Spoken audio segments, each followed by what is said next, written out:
네, 안녕하세요. 연합인포맥스 이마람 특파원입니다. 2월 11일 금요일 오늘 뉴욕 증시는 급락했습니다. 우크라이나와 러시아 사이의 전쟁 우려가 커지면서 이제 주가가 급락을 했는데요. 시황 같이 보겠습니다.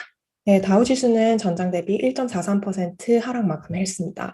S&P 500 지수는 전일 대비 1.9% 하락 마감했고요. 나스닥 지수는 전일 대비 2.78% 급락 마감을 했습니다. 나스닥 지수는 장중에 3% 이상 급락을 하면서 아주 큰 폭으로 밀렸습니다. 네, 오늘 그 월가의 공포지수로 불리는 CBOE 변동성 지수는 오늘 전장 대비 거의 15% 가까이 치솟은 수준을 나타냈고요. 업종 별로는 대형 기술주가 3% 이상 하락을 했습니다.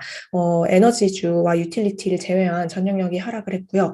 아무래도 이날 유가가 급등을 했기 때문에 이를 제외하고는 이제 모든 영역이 하방 압력을 강하게 받은 것으로 해석할 수 있습니다. 네, 우선 이제 주식시장, 오늘 미국 주식은 혼조 출발을 하면서 장 초반에는 상승세를 보였었는데요. 장 마감을 2시간 앞두고 이제 러시아와 우크라이나의 침공 가능성에 대한 뉴스가 나오면서 전쟁 공포가 증시를 급격히 냉각을 시켰습니다. 오늘 백악관에서 발표가 나왔는데요. 제이크 설리반 백악관 국가안보보좌관이 러시아가 올림픽 기간 중에 우크라이나를 침공할 수 있다고 경고를 했습니다. 그러면서 이제 우크라이나에 있는 모든 미국인이 가능한 빨리 24시간에서 48시간 내에 우크라이나를 떠나야 한다고 권고를 내렸고요. 러시아가 현재 우크라이나를 침공하기 위한 그런 어떤 군사적인 준비를 다 한 상태이며 아직 푸틴 대통령이 이에 대한 승인을 내렸는지는 불확실하다고 얘기를 했습니다. 이제 블룸버그 같은 경우는 다음 주에 러시아가 우크라이나를 침공할 가능성이 높아 보인다라고 보도를 했고요. 그리고 이제 러시아가 그 국경 지역에 10만 명 가까이의 병력을 배치했을 뿐만 아니라 이제 실제 공격에 거의 군사적으로 대비가 완비되어 있다는 뉴스가 나왔습니다. 또 아직 이제 푸틴이 이 공격 사인을 내렸는지는 명확하지 않지만 곧 일어날 수 있다고 얘기를 했고요. 그리고 이제 바이든 대통령과 푸틴 대통령이 토요일 저녁에 전화를 통해서 이 상황을 이제 논의를 하겠다는 얘기가 들려오긴 했지만 여전히 이제 일촉즉발의 상황으로 생각이 됩니다. 또 러시아가 만약에 우크라이나를 공격하면 이제 공습으로 시작할 것으로 보인다는 보도도 나왔고요.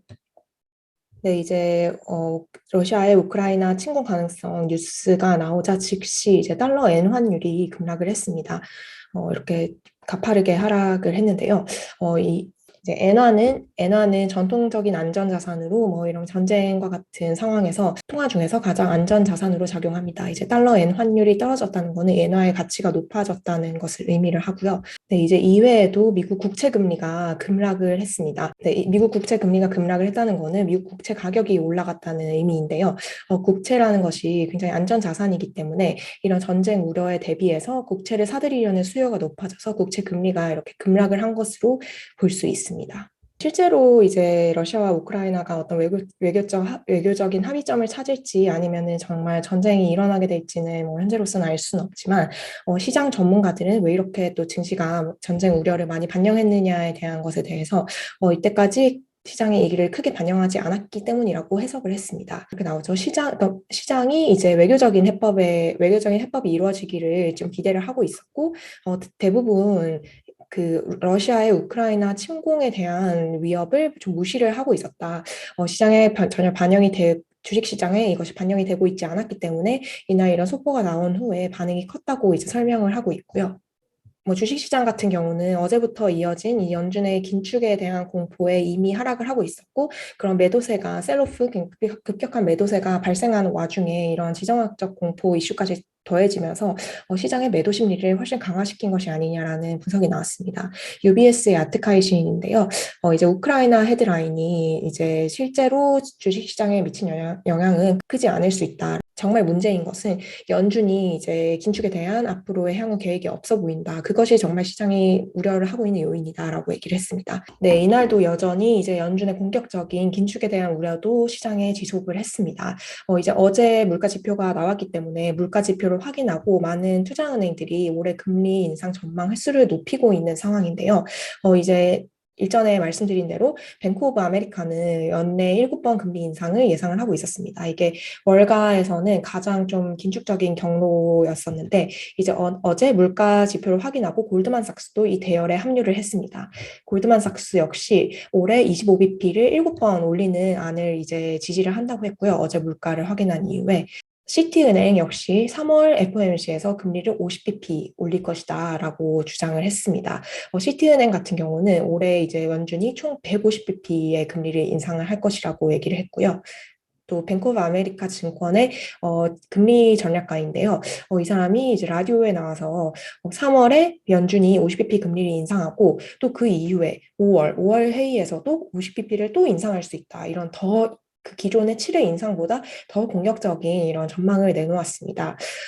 이제 네, 이제 시장에서는 연준이 이제 팬데믹 때 금리 FOMC가 아닐 때 긴급 금리 인하를 단행을 했었죠. 그런 것처럼 FOMC 아닌데 그 3월 FOMC 이전에 금리를 기습 인상할 수도 있다. 뭐 이런 루머까지 돌고 있는 상황이고요.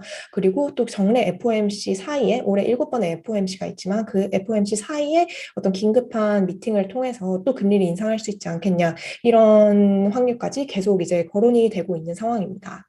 전체적으로 보면 이제 아주 공격적인 긴축에 대한 우려가 나오고 있는 상황이지만 CME 패드워치 집계를 보면 오늘자로는 50% 3월 50bp 이상 금리 인상을 전망하는 사람이 54% 수준이었습니다.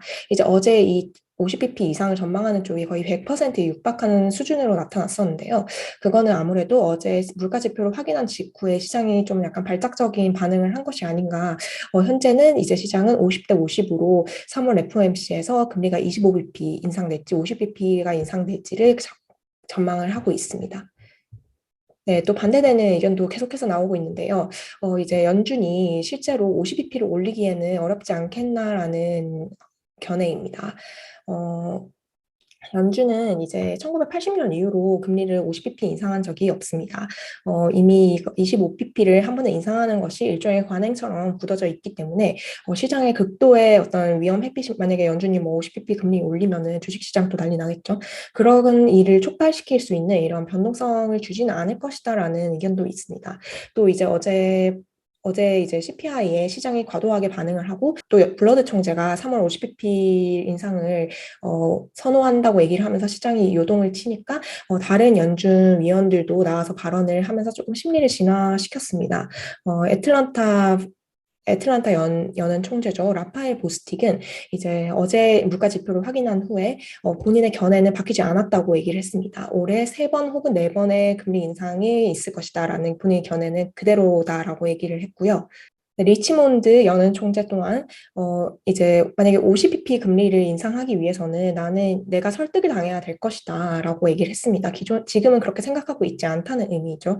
50bp를 올려야 할 필요성이 생길 때도 있겠지만 현재로서는 그렇지 않다라고 얘기를 했습니다. 네, 샌프란시스코 연은 총재죠. 메리 달리도 인플레 보고서를 확인한 후에 50bp 인상은 자신의 선호도가 아니다라고 얘기를 했습니다.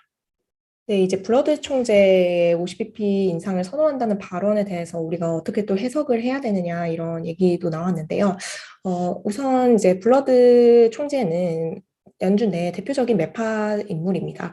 그렇기 때문에 이제 이 사람의 발언을 뭐 매파 사람이기 때문에 이렇게 공격적인 금리 인상 경로를 전망을 했다라고 생각을 할 수도 있지만 좀 이 말을 좀 진지하게 받아들여야 된다는 얘기도 나왔는데요. 이제 RBC의 전문가들은 지금 현재 상황은 매파적인 발언이 필요한 상황이다. 왜냐하면 연준이 지금 비하인드 커브, 이제 인플레 방어에 뒤처지고 있다는 것이 명백한 상황이기 때문에 이런 물가 우려에 좀 앞서 나가고 있는 매파 연준 위원들의 발언이 더 중요하게 받아들여질 수 있고 또 이제 FOMC 내부에 주도권을 쥘 수 있다 이런 얘기를 했는데요. 그러면서 이제 향후에는 이제 연준 이사인 크리스토퍼 월러라는 사람의 발언에도 주의를 해야 될 거라고 얘기를 합니다. 크리스토퍼 월러 여는 이사는 이제 제임스 블라드 총재와 함께 연준 내 대표적인 매파적 인물이고 또 최근에는 대차 대조법 축소 문제에 대해서도 이제 함께 논의를 주도하고 있는 인물입니다. 네, 오늘 종목별로 봐도 이제 전부 빨간데요. 이제 시가총액 대형 종목, 상위 종목 모두 대부분 하락을 했습니다. 구글 3% 하락했고, 아마존 역시 3.5% 이상 하락을 했고요. 테슬라 5% 가까이 내렸습니다. 애플 2% 하락했고, 마이크로소프트 2.43% 하락 마감을 했습니다. 네, 이 밖의 주요 뉴스입니다. 전쟁 공포에 유가가 급등했습니다. 이날 뉴욕 상업거래소에서 미국 서부 텍사스산 원유 가격이 장중 5% 이상 상승하며 배럴당 94달러를 돌파했습니다. 이는 2014년 이후 7년 만에 최고 수준입니다. 미국 식품의약청이 5세 미만 영유아에 대한 화이자 코로나 백신 긴급 사용 승인 여부를 연기했습니다. FDA는 백신 긴급 사용 승인 여부를 위해 열기로 한 백신 자문위원회 회의 일정을 4월까지 미뤘는데요. 추가로 검토해야 할 새로운 데이터가 만들어지고 있기 때문이라고 설명했습니다. 네, 인플레이션 속 2월 미국 소비자들의 경제 신뢰도가 전월 대비 큰 폭 둔화했습니다. 미시간대는 2월 미시간대 소비자 태도 지수 예비치가 61.7로 집계됐다고 발표했습니다. 직전 월 확정치인 67.2보다도 큰 폭 하락한 수준입니다. 월스트리트 저널이 집계한 전문가 예상치보다도 낮았습니다. 만약 2월 소비자 태도 지수가 예비치 수준으로 확정될 경우 이는 2011년 이후 약 13년 만에 최저치가 됩니다. 네, 뉴욕 증시는 주 초에는 우호적인 흐름을 이어가다가 주말에 근접할수록 이제 와르르 무너지는 모습을 보였는데요. 이번 한 주간으로 보면 다우 지수는 1%가량 하락을 했고 S&P 지수는 1.8% 그리고 나스닥 지수는 2.1% 가까이 하락을 했습니다. 이제 주말 동안 바이든과 푸틴 대통령의 전화 통화도 예정이 되어 있고 또 이제 우크라이나 관련 리스크가 어떻게 발전이 되는지를 지켜봐야 할 것 같은데요. 제가 준비한 소식은 여기까지고요. 다음 주에 다시 인사드리겠습니다. 감사합니다.